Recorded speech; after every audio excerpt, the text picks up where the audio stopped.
So this is the 2016 Nissan Rogue SV. It's a 4-door SUV. This one comes in white. It's a pretty nice interior. It's cloth. There's a lot of features to play around with. The back seat is pretty sizable. There's plenty of room for larger passengers to sit comfortably. And the back has some nice storage. What I thought was interesting that it comes with some removable units that you can stack to create shelving and get a lot of stuff in the back. The gas button's on the bottom left-hand side of the driver's side. It's a pull button switch. Everything else is pretty standard. The normal twist-off cap, twist it on, do your thing, put it back on, and close the lid. Nothing special here. So this car comes with a key fob, 3 standard buttons on the front, panic button, lock, unlock, nothing on the back.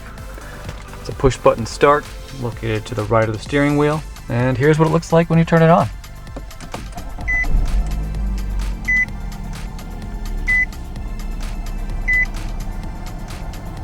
Here's the view from the driver's seat. The steering wheel comes with a bunch of buttons on it. Volume controls here on the left-hand side. Your cruise control buttons are not the standard right now. This has an on-off button, a cancel, and then accelerate and coast is a switch. You also have 2 buttons to interact with the phone. There's a small heads-up display in the center here, RPMs on the left, and your speedometer on the right. Over here on the left-hand side, you have controls to interact with the Sport or 4-wheel drive.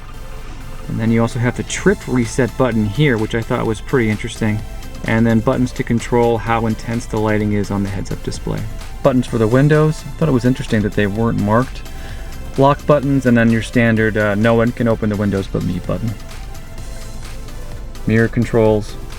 And then you do have a series of vents across the top. The center console is pretty small, actually. This one's really dusty. Let's turn it on. Don't have any devices connected right now.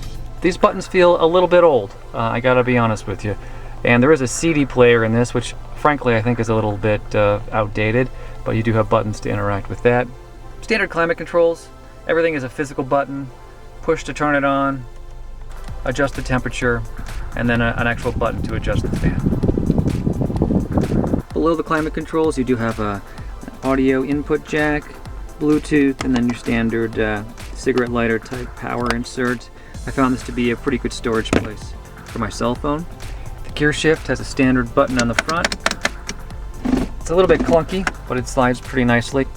Then on the left of the gear shift, you have an overdrive button.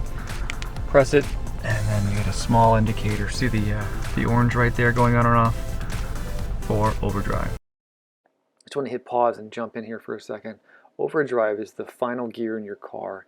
It's the gear used for gas efficiency, and usually you should leave it on if you're cruising on the highway unless you're pulling something heavy or going up a steep hill. You have a console in the center with a modular unit on top, and then some pretty sizable storage underneath with a power adapter down there as well. Just the standard sunglass holder and interior lights. No real special extras on this one. There's no sunroof and no additional storage anywhere other than the standard center console. Nothing special about the back seat. There's no real extras for the passengers.